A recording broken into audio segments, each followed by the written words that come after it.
الشواطئ البريطانية حكايات يرويها الموج والسواحل الممتدة وسفن البخار معبأة بالفحم والبضائع والحكايات.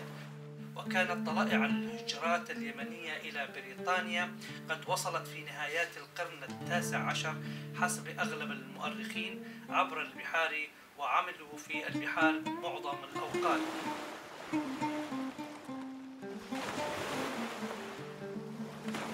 وحينما نزلوا إلى البر اتجهوا إلى المصانع، مصانع السيارات والحديد والصلب، يضخون فيها من عرقهم ووقتهم ودمائهم مع كثير من كتل الحديد وشواظ النار.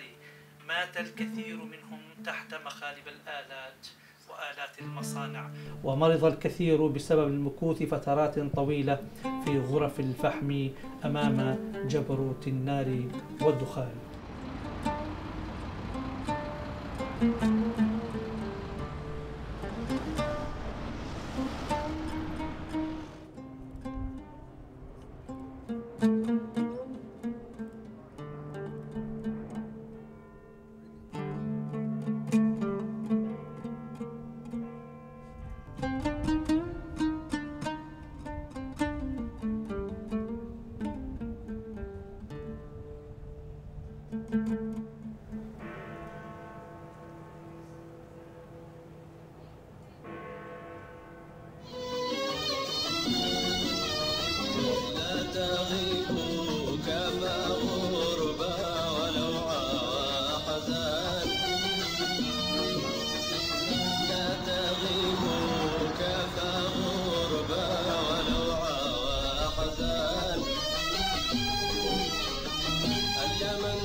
عبد الله من شميري باللي وتعز. وبعدين أنا دخلت بسنة 54 بريطانيا. رحت البحر بسنة 55. اشتغلت في المراكب هذه في السفن هذه اللي في على فحم 3 سنين. الهجرة الأولى لليمنيين بدأت في 1870 مع افتتاح قناة السويس والبريطانيين موجودين في العالم. الهجرة الثانية جاءت في الثلاثينات، والهجرة الثالثة جاءت في الخمسينات. سنة 44 كتبنا داخلة إنجليزية من عدن، رحنا أستراليا، جلسنا 2 بها وروحنا على عدن ورجعنا على مصر وروحنا انجلان. وهذيك السفرة اشتغل يعني عجولة يعني فارمين. كانت المراكب يعني يكولبونا، كان شغل يعني صعيب. حصل متاعب لما يكون في طوفان، ولما يكون نتعب كثير بالطوفان. وبعدين تطلع تنام، ما تقدرش تنام، تنزل وانت بالثاني مرة وانت ما نمتش ثاني مرة.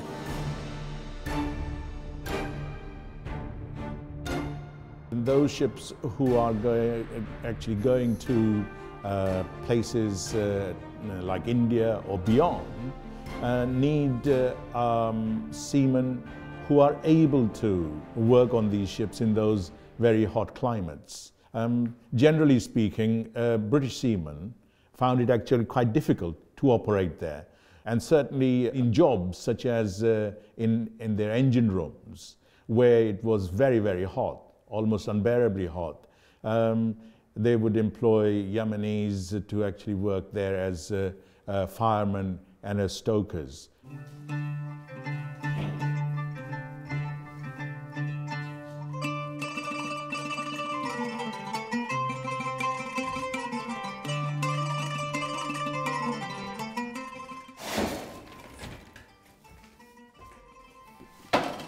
بس هذا الذي يخرج الخبث، هذا اللي يخرج الحاجة اللي قد ما اعتقد تستعمل به، وتفعل الجديد هنا. وبعدين ترجع هذا لازم تبنده علشان يعمل القوة لحق البخار كله يروح لهناك. أنا أشتغل في المحركات 4 ساعات في الليل و4 ساعات في النهار. بعض أوقات يمكن أسبوع تقيس في البحر، يمكن بعض أوقات تقيس أسبوعين، يمكن بعض أوقات تقيس 5 أيام، ما يستويش. أنا كنت من الذي فوق، يعني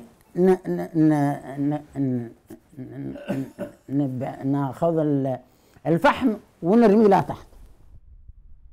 أول ما أجيت بريطانيا رحت البحر، طلبت على شغل في البحر وحصلت شغل في أول شركة بي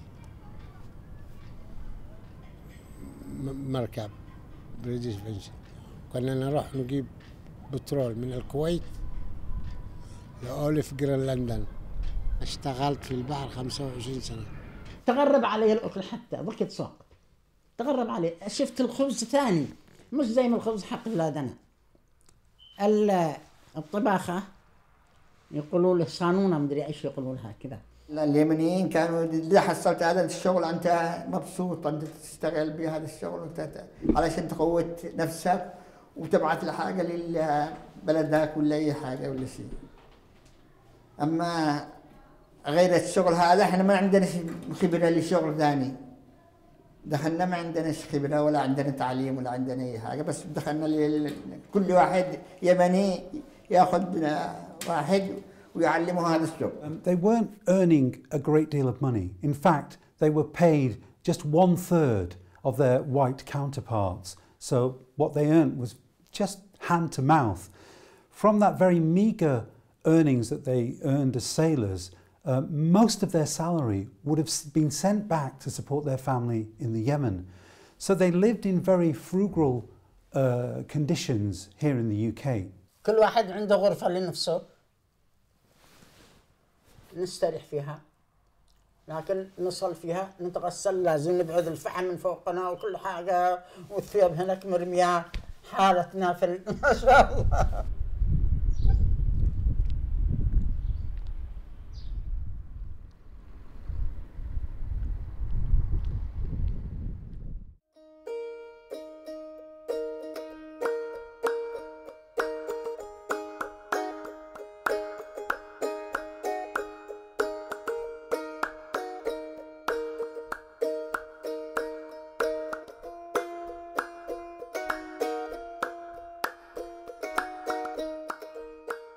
The establishment of the Arab-only boarding houses wasn't really the choice of the Yemenis themselves. They were forced into opening up these businesses largely because they were not allowed to board with white indigenous sailors.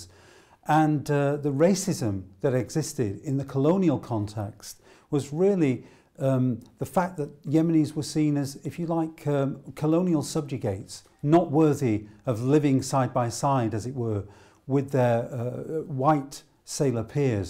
So Yemenis were forced to open up their own Arab-only boarding houses. ما سافرت أنا كثير، يعني قريب 6 سنين، بعدين رجعت يعني فكيت يعني بردن هاوس يعني هنا سنة 55 وخلاص يعني توكيت الكافي يعني وبردن هاوس يعني للبحارة يعني للسيمين، وخلاص يعني سير في البحر. خدمات يعني لما يكتبوا يعني البحر أوصلهم مصاريف لأولادهم، يعني يطرحوا لي يعني لا تمنت وصرف على أولادهم وضم يعني الأغراض حقهم وليس ساعدهم يعني بقدر ما يعني أستطيع. Yemeni settlement began in the UK almost immediately after the port of Aden in South Yemen became a British protectorate in 1839. But the visibility of Yemenis didn't really come to the fore until the end of the 19th century, and Yemeni settlers were subsumed into the wider kind of identity or understanding of Oriental sailors or Lascars. But it was only when Yemenis began to open up their own Arab-only boarding houses in South Shields, Cardiff and Liverpool that anybody really knew here in the UK that Yemenis existed amongst these port cities. A boarding house was only men inside the boarding house. There was normally 2 big rooms where the people sat playing cards, drinking tea, drinking Coca-Cola. The room was full of smoke. People would be playing cards, shouting, and I always remember them banging the cards on the tables with their hands, rings on the fingers, and really banging, you know. Quite good actually. I used to always think, you know, when I get older, I'm going to play cards like these men, but unfortunately the boarding houses are no longer in existence. You know, I'm sitting down eating asid and sort of like having lunch with them at the Saturday in the boarding house, to the extent that there's a table that sort of like is pushed up against the window. So there's about sort of like 7 or 8 of us sitting around the table, you know, with asid, and we're all diving in, you know, and eating this wonderful, wonderful sort of like meal. The tastes, you know, and smells. I can smell something today and it would bring me back to my childhood. You know, it was very, very intense. Beautiful smells of different things. And of course there wasn't any spare seats. So one of the guys, Abaya, he goes outside, lifts up the window at the end of the table and starts eating with us, but through the window. You know, it's scenes like this that sometimes they're just for you. They don't need a photograph. Unfortunately, my father took ill after he'd done a couple of trips at sea. He had trouble with ulcers. He did that until he retired, and he died 7 years ago. I miss him greatly as well. Allah yarhamah.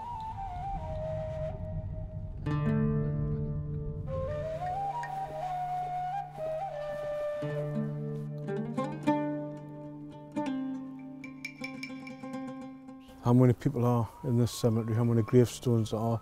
Not everybody, as you can see gaps. There's not a gravestone for every grave. You know, some people don't believe in gravestones, but you can see how many people are here. This one here is very old, 1937. As you can see, there's war graves here, you know. For instance, there's a guy here called D.W. Ritchie, a fireman and trimmer, again in the Merchant Navy, died the 24th of June 1945, the same date as the other gentleman. But he's, you know, this is the Christian part of the cemetery, and that guy, because he's a Muslim, although it's a Merchant Navy grave, he's buried in the Muslim part of the cemetery.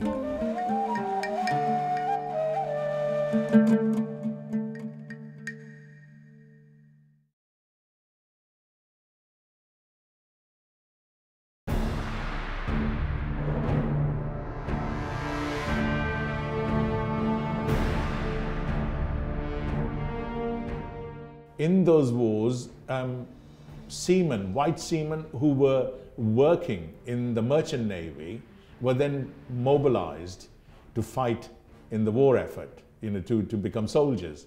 And so there, you know, Yemeni seamen took their place in the merchant navy. And that's very important because these seamen were then plying ships which were going out and providing supplies to the troops all around the world where fighting was actually taking place. And so they were very much a target as far as the Germans were concerned. And a number of these ships were sunk. Over 3,500 volunteer Yemeni sailors died during the First World War. The Cardiff community alone lost 1,000 men, which is a huge amount for a relatively small community. So questions about loyalty and belonging for that early established Yemeni sailor community in the UK were answered.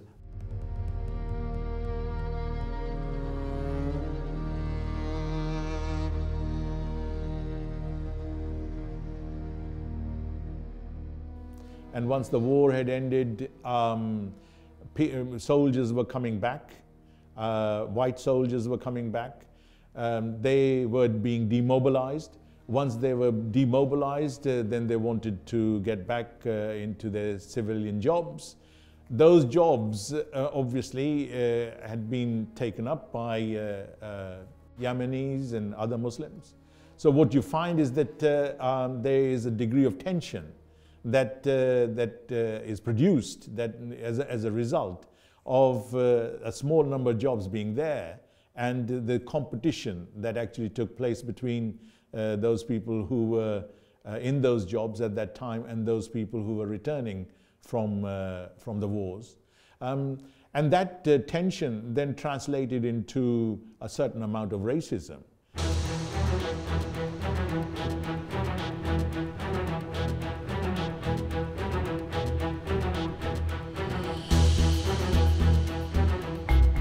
The riot that broke out because one sailor, one Yemeni sailor, wanted to renew his trade union fees and board a ship.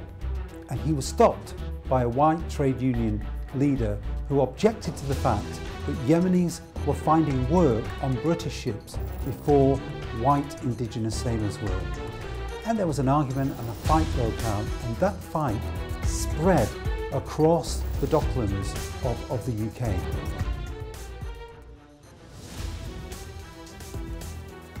You're a guest in this house, just like you're a guest in this country. I haven't got this gammy leg. I could think about going down Mill Dam in the morning and getting some work. I could think that maybe there is a reason for getting up each day, and that England is still England. I am very sorry for you, Mr. Chole. Sorry. Sorry for me, you, an Arab. Sorry for me.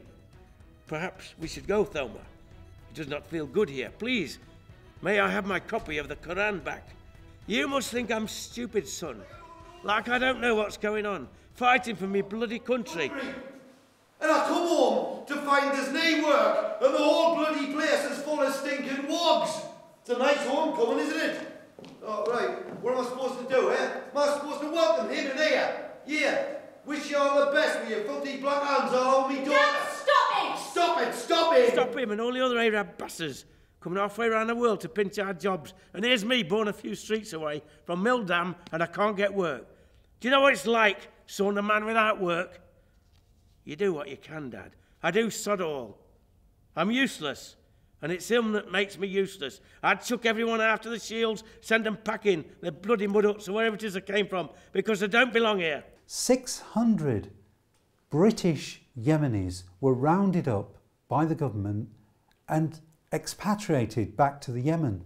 Now, the irony is that they were as British, at least in terms of their nationality, as their white counterparts. Many of them, of course, were married to English or Welsh wives with mixed-race children. But because of the riots, because of the feeling of the wider society, again, issues were wrapped up in ideas of racism and how colonial subjects, as they were then, were seen in the wider context of British society. It was seen to be right and fitting that those Arabs shouldn't actually be here. They should go back to where they came from.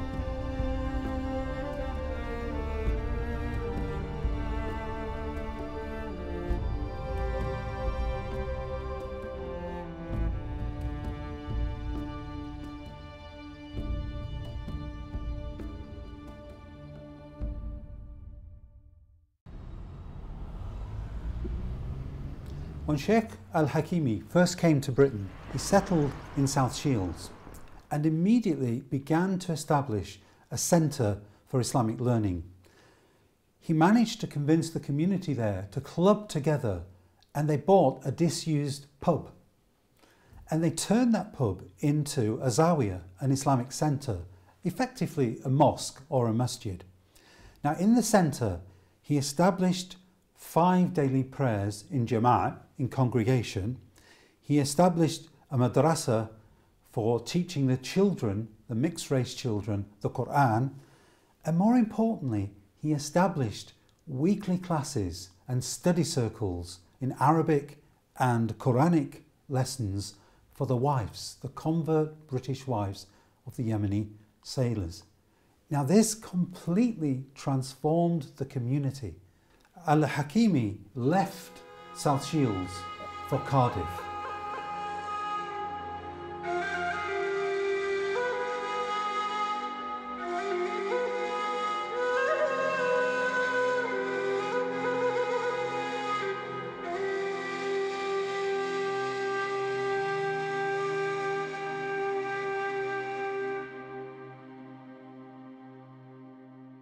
هذا البقعة الذي كانت فيها مسجد النور زمان، مسجد النور الأصلي، وبعدين كسروها لأنها شيبت وعمروا هذا المسجد بثارها مكانها مسجد النور، وعمروا المسجد الأصلي الشيخ عبد الله الحكيمي والجالية اليمنية. الشيخ الحكيمي قام وفتح باب حوار مخاطبة مع المسلمين وخصوصا مع غير المسلمين في الأماكن في الحكومة وفي أماكن أخرى، ففتح حوار وأصبح الحاجات للمسلمين لديهم أصبح يعني شيء محترمة عند الناس في الحكومة. وأيضا بدأ يدرس النساء الذين هم كانوا غير مسلمين ثم دخلوا الإسلام تزوجوا مع الرجال اليمنيين هنا، فبدأ اعتناء كامل بتربية النساء. الشيخ عبد الله الحكيمي جاب الطريقة العلوية لليمنيين الذي هنا في كارديف، فكانوا قوي في المذهب هذا، يعني الطريقة العلوية. وهو تعلم عند الشيخ في بستغانم في الجزائر، وبعدين جابها لكارديف، واليمنيين كلهم مشوا بعده.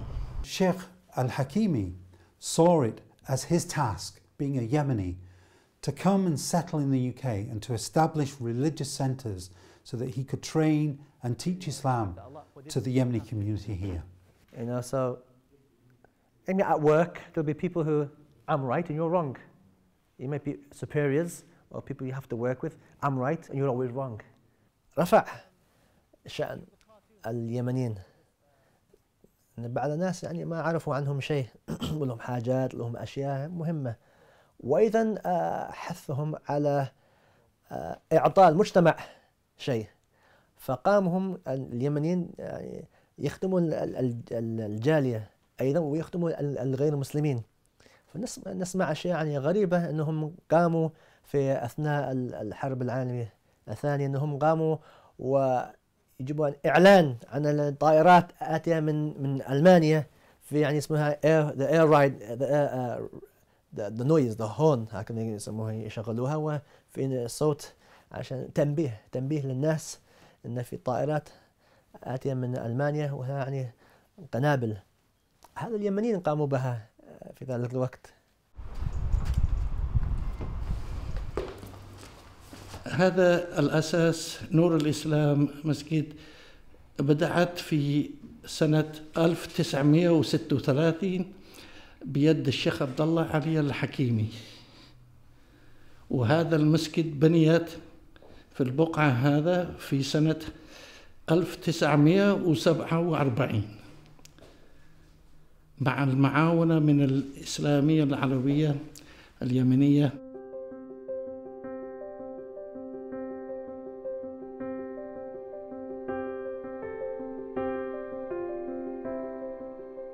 احنا في مدينة كارديف، وهذا الشارع شارع بيوت ستريت. والدي أجا من اليمن في الثلاثينات وأخذ 4 بيوت في البقعة هذا،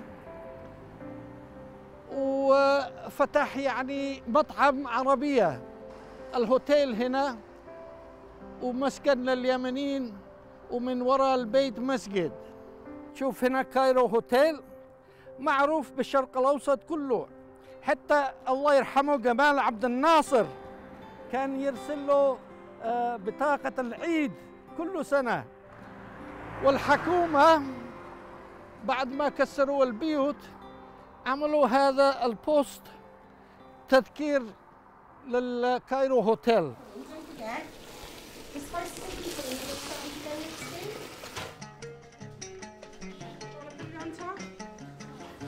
Put that into the blender and get that blending. Okay, we need some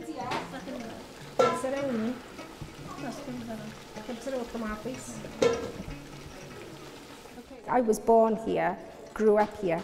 When I was about 8 or 9, then my dad started saying things like, you know, we need to take the children to Yemen, they need to, you know, explore the culture, their identities, they need to know who they are as individuals. So it was around about when I was 12, I went to Yemen, and it was just so scary to start with. عندنا هناك في بيوت تاون علشان كان في أجانب كثير كان ما فيش أي حاجة، ما شو ولا حد يشوف على الثاني، يعني أنت كذا ولا أنت كذا، إلا بس لما نخرج من المنطقة هذا بعدين تحصل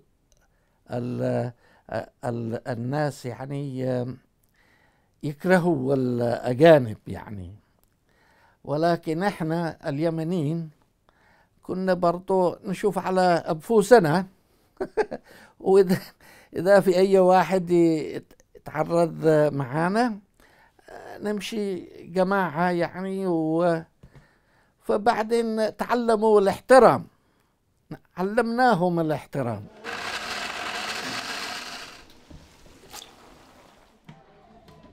Chilies, tomatoes, yeah? What else? What's the big ingredients that we used? Ginger. Yeah. You have to cover it over. Just swirl this up and you can...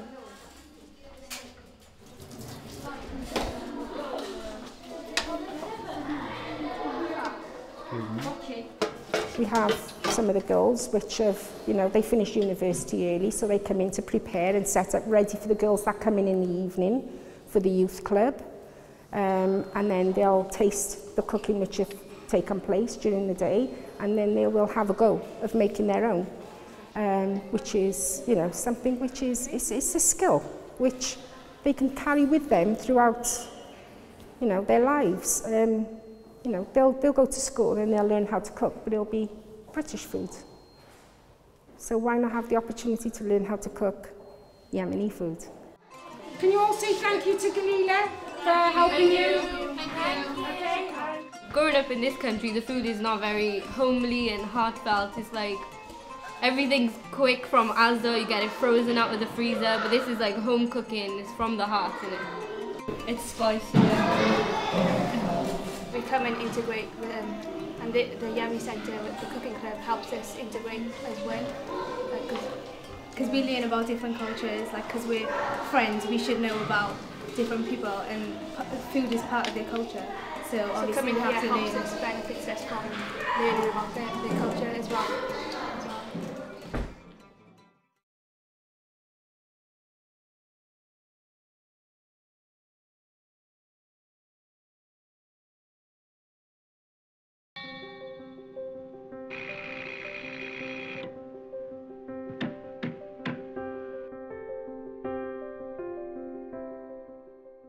From the interwar period, the 1930s, ships are moving from being coal fuel ships to diesel fuel ships. So there are fewer jobs on ships anyway, as firemen and as stokers. They're not, you know, doing those sorts of jobs. And once those jobs have gone, then they have to actually find alternative jobs. And where do they find these alternative jobs? They have to go inland to find these alternative jobs. So they go into places like Sheffield and Birmingham and Manchester, and the industries that they actually go into are heavy industries, things like steel, iron.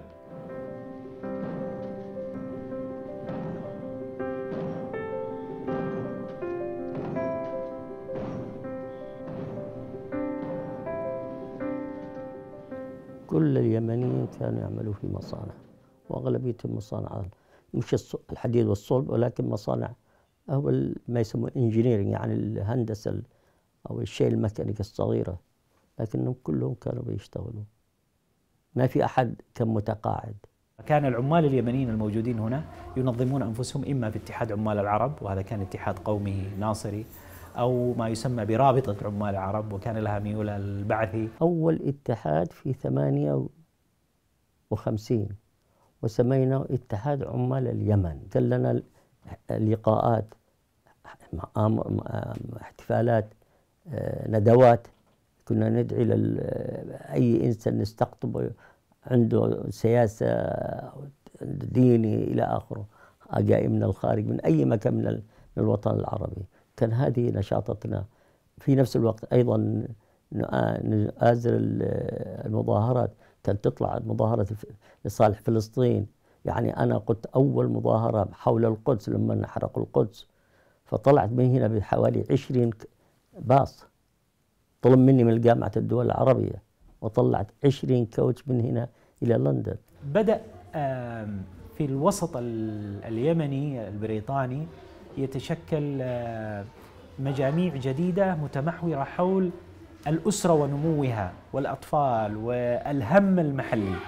يعني الأطفال الآن في المدارس لغتهم العربية، انتمائهم الديني الحضاري، هم الأب وكثير بدأ ينشغل بهذا الجانب. فإذا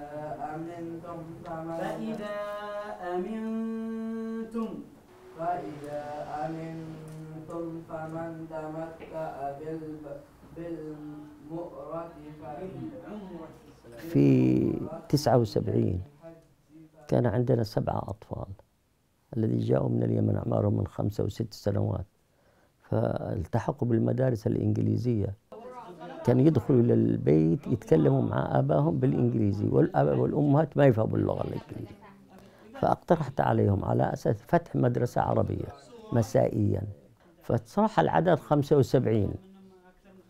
اضطرينا ان نحن نطلب مساعدة من اخواننا المدرسين الطلاب، فجاءوا 4، واحد جزائري، واحد فلسطيني من الأردن، وهو عبد الله الذي كان في الجزيرة، كان يقدم الشريعة والحياة. ماهر عبد الله، وأخ جزائري عبد الكريم الجزائري والشماحي. يلا. Okay, يلا, let's go because we're running late. See you later. No, up the door. Can we late? We're late. What a very important date.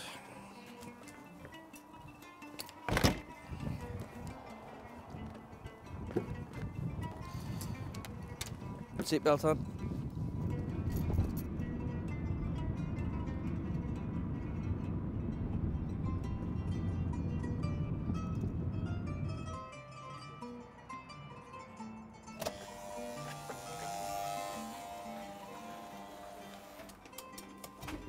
Salam. How are you, Kevin? Alhamdulillah. Yeah, make sure your study's good today. Inshallah. All right.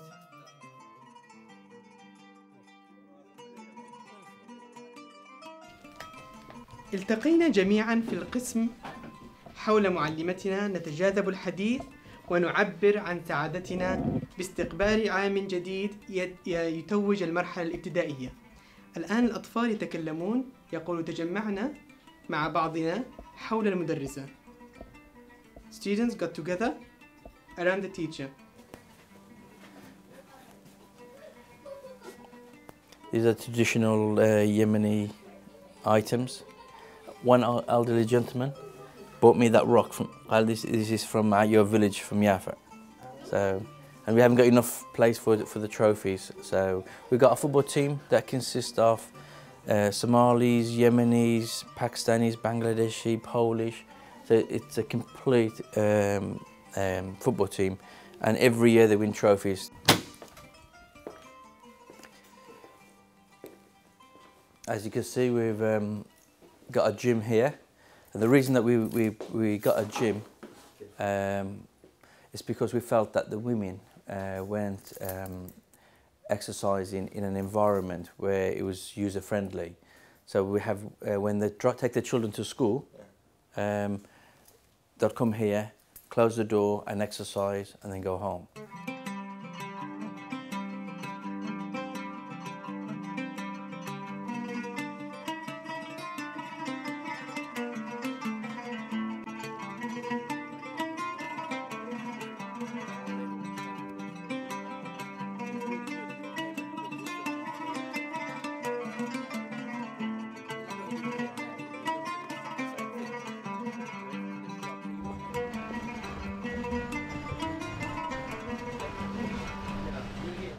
Unfortunately, we're having, there is institutional racism at the moment, and the chances of you getting a really good job are remote. So we're trying to empower people to actually start their own businesses. How are you? You okay? How's business? Excellent, excellent. need some عطر في المدام. المرة؟ ها.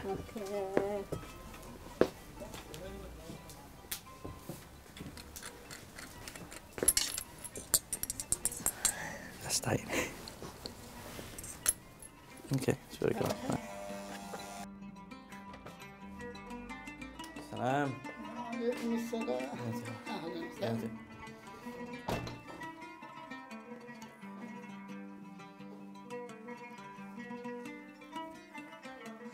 Hello, mother. You okay? Hello, thank you. Okay. Who's calling me? My family didn't know what a Yemeni person was, didn't know what an Arab was, and the only way I could describe him was by saying, well, he wasn't Italian and he wasn't black, he was just in between. And my father said, well, if you insist on going out with him, then you must bring him up for me to inspect him. That was the word he used, inspect him. And my father just put his arm round his shoulder and said, come on, son. And that was it. That was in 1959. We got married in 1961. He got on really well. Really well with my family. In fact, we did move in for a little while, didn't we? You know, till we got our own little place. I was sitting on a bus once, and this woman next to me was going on about black, all the colours, swearing like mad. And I turned around and says, you want to watch who you're talking to, love? My husband's Arab. I says, and you're just lucky that I'm not going to hit you one. I was really angry about that, you know. But the more different people have come into the area, the more it's accepted now.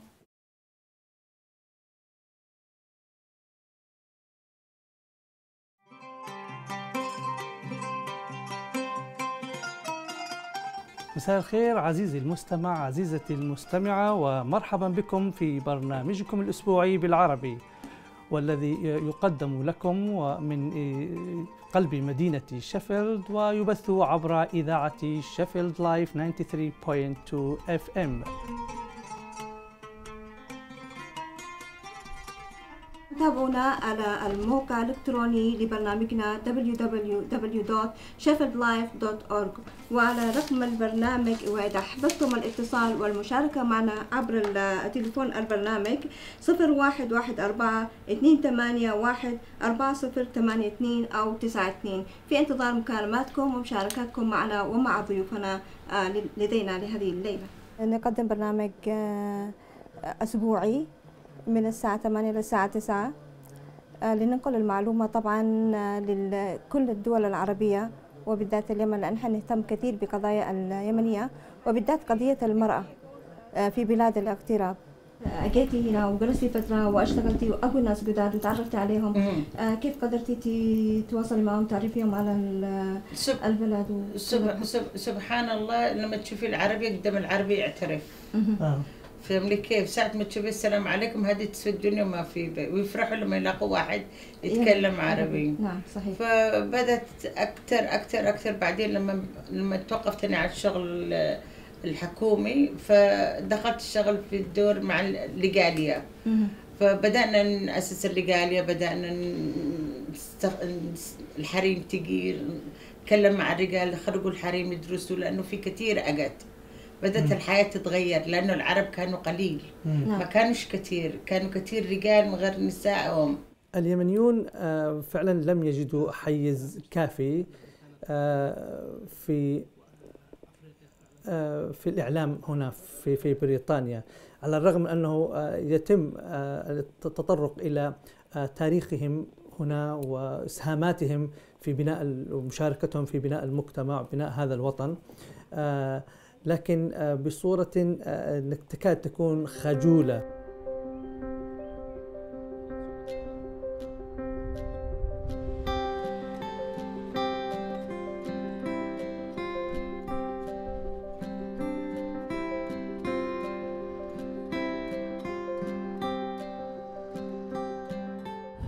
Today we're going to see a charity. We're going to Bakewell, where a charity called Helen's Trust. Helen's Trust is a charity that provides support and in all types of support to people with long-term terminal illnesses. So what they do is, for instance, people that have got cancer that are long-term, there's no treatment available, they decide, they have a choice that they want to go home, be with their loved ones, be with their families, and sometimes that's very, very difficult to do in isolation without any support. So they'll contact us, Nawal, can you deliver this care package for somebody 4 times a day, or a sitting service or respite, and that's what we'll do. Hello. How do you do? Nice to meet you, Noel. Hi, yeah, come on in. Oh. Nice. Yes. To a name. Yeah, definitely. To do that, she'll do it herself. She'll be managing the team, doing the rotas. Yeah, I started Inspire mid-2010, and then what I did was we went to the NHS, we went to social services. Oh, this is what I want to do. This is how we're going to propose to do it. And we had to do a lot of hard work.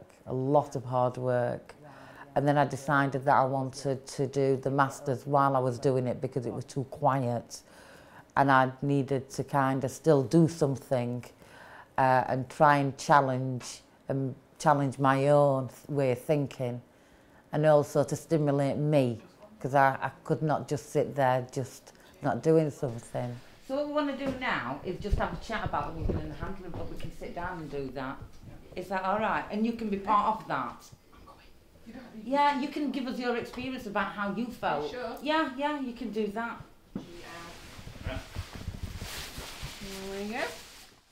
The culture, the tradition, I think the way that we get brought up, really, our traditions and the fact that you will look after your parents, even though they don't tell you that, but it's something, whether it's innate, it's something within us, or whether it's your duty to do it, yeah, but we do it, we do look after our own. I don't think everybody can do this.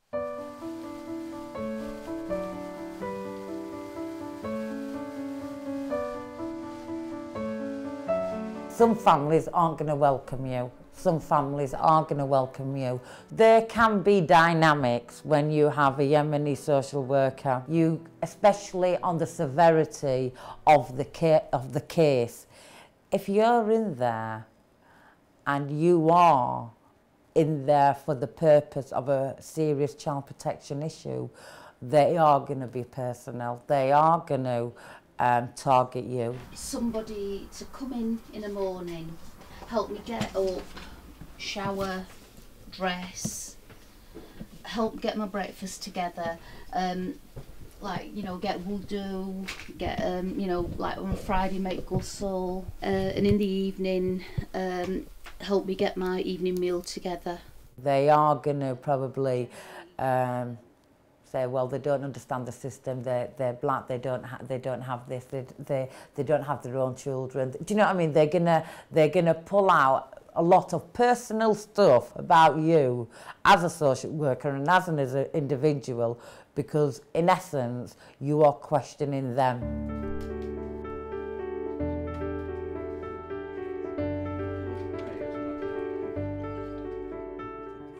We knew that there was going to be nearly 10 million people on the verge of starvation in the Yemen because of poverty and because of the war and Al-Qaeda and things like that. And we had a responsibility to our people that we have in the Yemen. So it was vital that we got together. And this is to look at the results, what we've achieved in the first year, and how we can continue to improve and develop for the future.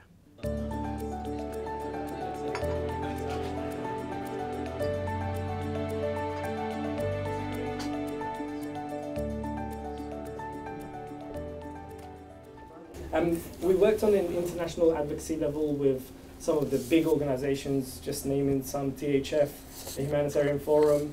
We've worked with Islamic Relief, we worked with Mercy Corps, we worked with Oxfam to try, and we brought a group together, thank God, and we were actually one of the main actors in bringing this group together to just advocate the humanitarian situation in Yemen. It's an organisation that was formed a year ago with reference to getting all the Yemeni communities working together and have a link and responsibility to the people who are less fortunate than us in the Yemen. And this is for us to collectively work together to do fundraising and look at projects that we can help and serve people in the Yemen that, as I highlighted, they're less fortunate than ourselves. So collectively, it was formed people from Sheffield, Liverpool, Manchester, Birmingham, Halsowin, Sandwell. I straddled personally many generations of the Yemeni community, as you can see. And whether it's in Sandwell or Birmingham or nationally or wherever.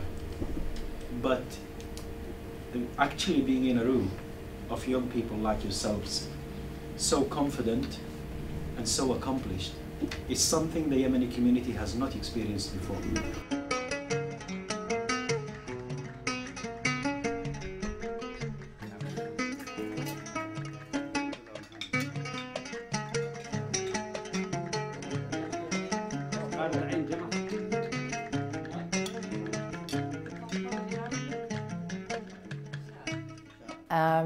لا مش إنجليزية. أنا عربية. ونعيش بهذا البلاد مفروض نحاول نجيب العربي والإنجليزي مع بعض. معنا نستفيد من التقاليد حق العرب والإسلام والأسر، ونستفيد من إيش بريطانيا تقدر تعطي لكم، بس المفروض أنتم تحاولوا تدهفوا نفوسكم كمان يصلح ريحة الجامعة، تعارك بالجامعة. It's how you bring it both together and balance them. ربيناهم طريقة يمنية، يعني مش طريقة إنجليزية، طريقة يمنية. وصعيب يعني هنا الأولاد ترباتهم في هذه البلد، بس الحمد لله طلعوا، يعني الحمد لله ربي استجاب دعائي، يعني ما مش منهم واحد كذا ولا واحد، كلهم الحمد لله. I think it's how you as a person are able to work with both cultures. It's hard, it's hard because some people may not accept the fact that you're a Yemeni or whatever, but that's not for the majority, that's just for the small minority.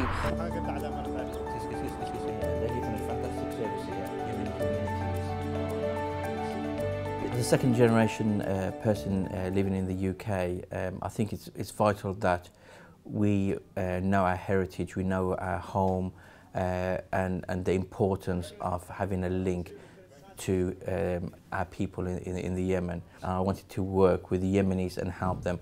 And I think it's rare to get people that are, how would I say, wanting to help their own community, not only here, but also in the Yemen. And I just felt that for Ajr from Allah is the number one reason that I'm doing it. And secondly, these are my people. And if they haven't got people to represent him in the outside world and help him bring some sort of funding, there's going to be a lot of people that will starve or die, and we have an obligation as Muslims.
الأخرى